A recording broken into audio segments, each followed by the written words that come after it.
Page 188. "A lamp," said Ramona. "It gives a lee light. We sing about it every morning in kindergarten." A puzzled silence fell over the room until Beezus suddenly shouted with laughter. She means," she gasped, "the Star-Spangled Banner." Her laughter dwindled to giggles. "She means the dawn's early light." She pronounced each word with exaggerated distinctness, and then she began to laugh again. Ramona looked at her mother and father, who had the straight mouths and laughing eyes of grown-ups, who were trying not to laugh out loud. Beezus was right, and she was wrong. She was nothing but a girl who used to go to kindergarten and who got everything wrong and made everyone laugh. She was a stupid little sister, a dumb, stupid little sister who never did anything right. Suddenly, everything that had happened that day was too much for Ramona. She glared at her sister, made a big crisscross motion in the air with her hand, and shouted, "Cross out, Beezus!" Then she threw her crayons on the floor, stamped her feet, and burst into tears and ran into the room she shared with her sister. "Ramona Quimby," her father said sternly, and Ramona knew that she was about to be ordered back to pick up her crayons. Well, her father could order her all he wanted to. She was not going to pick up her crayons. Nobody could make her pick up her crayons. Nobody. Not her father, nor her mother. Not even the principal. Not even God. "Now, never mind," Ramona heard her mother say. "Poor little girl. She's upset. She's had a difficult day." Sympathy made things worse. "I am not upset," yelled Ramona, and yelling made her feel so much better that she continued. "I am not upset, and I am not a little girl, and everybody is mean to laugh at me." She threw herself on her bed and pounded her heels on the bedspread, but pounding on the bedclothes was not bad enough. Far from it. Ramona wanted to be wicked, really wicked, so she swung around and beat her heels on the wall. Bang, bang, bang. That noise ought to make everybody good and mad. "Mean, mean, mean," she yelled, in time to her drumming heels. She wanted to make her whole family feel as angry as she felt. "Mean, mean, mean." She was glad her heels left marks on the wallpaper. Glad, glad, glad. "Mother, Ramona's kicking the wall," cried Tattletale Beezus, as if her mother did not know what Ramona was doing. "It's my wall, too." Ramona did not care if Beezus tattled. She wanted her to tattle. Ramona wanted the whole world to know she was so bad she kicked the wall and left heel marks on the wallpaper.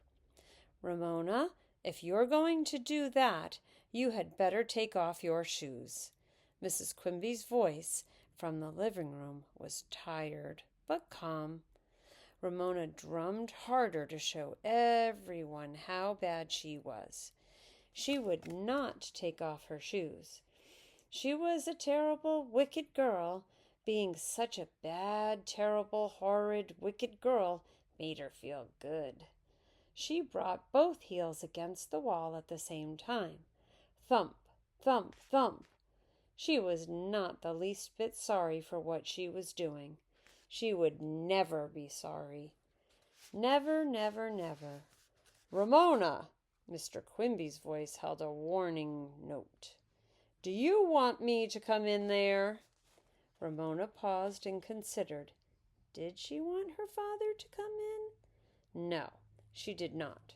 Her father, her mother, Nobody could understand how hard it was to be a little sister. She drummed her heels a few more times to prove that her spirit was not broken. Then she lay on her bed and thought wild, fierce thoughts until her mother came and silently helped her undress and get into bed.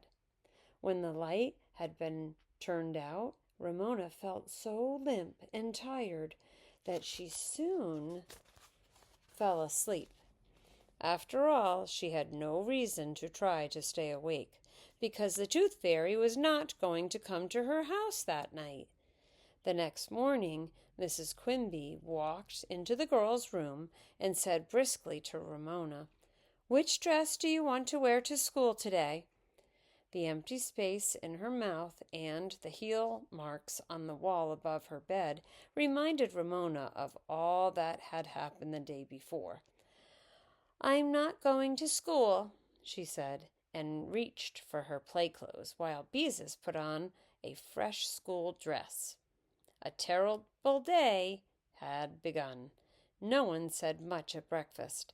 Howie, who had recovered from his cold, stopped for Ramona on his way to school, and then went on without her.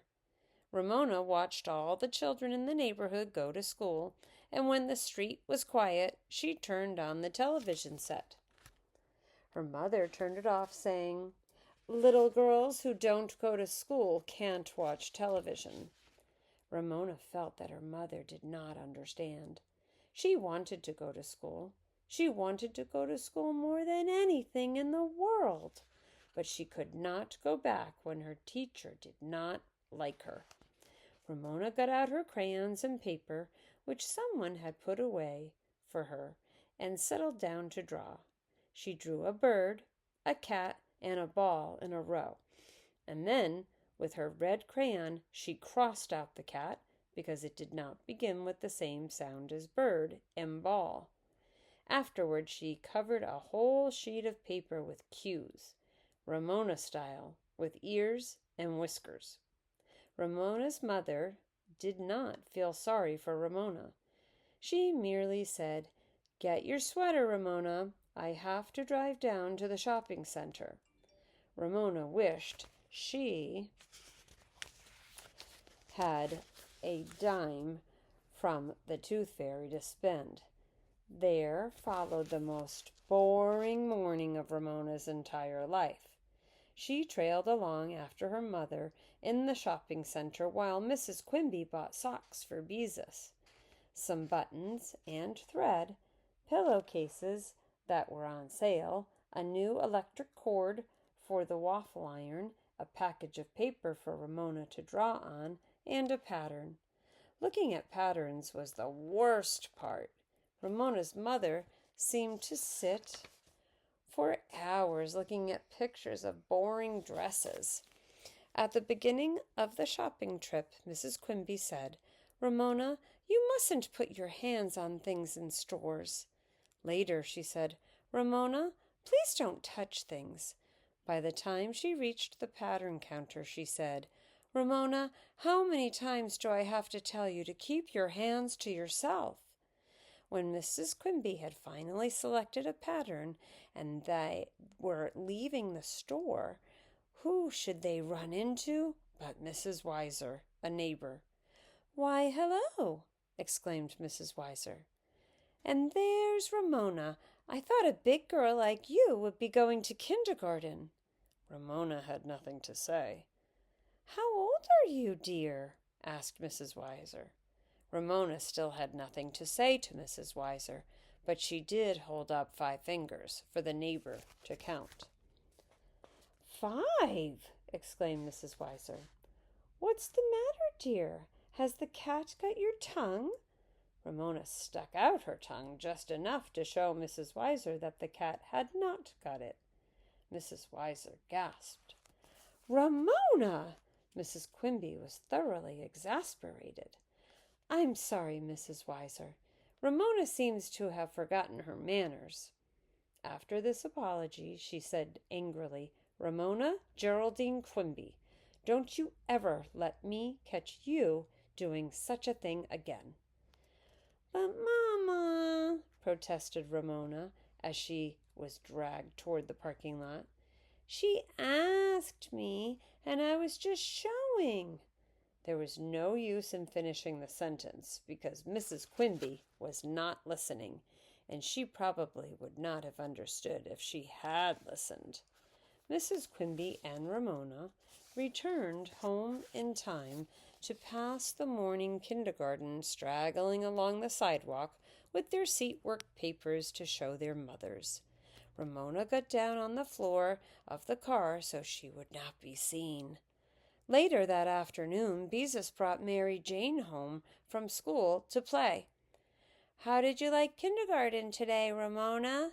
asked Mary Jane in a bright, false tone. It told Ramona all too clearly that she already knew Ramona had not gone to kindergarten. "Why don't you shut up?" asked Ramona. "I'll bet Henry Huggins isn't going to want to marry a girl who hasn't even finished kindergarten," said Mary Jane. "Oh, don't tease her," said Beezus, who might laugh at her sister herself, but was quick to protect her from others. Ramona went outside and rode her two-wheeled, lopsided tricycle up and down the sidewalk for a while before she sadly removed Miss Binny's red ribbon, which she had woven through the spokes of her front wheel. On the second morning, Mrs. Quimby took a dress out of Ramona's closet without a word. Ramona spoke. "I'm not going to school," she said. "Ramona, aren't you ever going back to kindergarten?" Mrs. Quimby asked wearily. "Yes," said Ramona. Mrs. Quimby smiled. "Good. Let's make it today." Ramona reached for her play clothes. "No, I'm going to stay away until Miss Binny forgets all about me, and then when I go back she'll think I'm somebody else." Mrs. Quimby sighed and shook her head. "Ramona, Miss Binny is not going to forget you." "Yes, she will," insisted Ramona. "She will if I stay away long enough."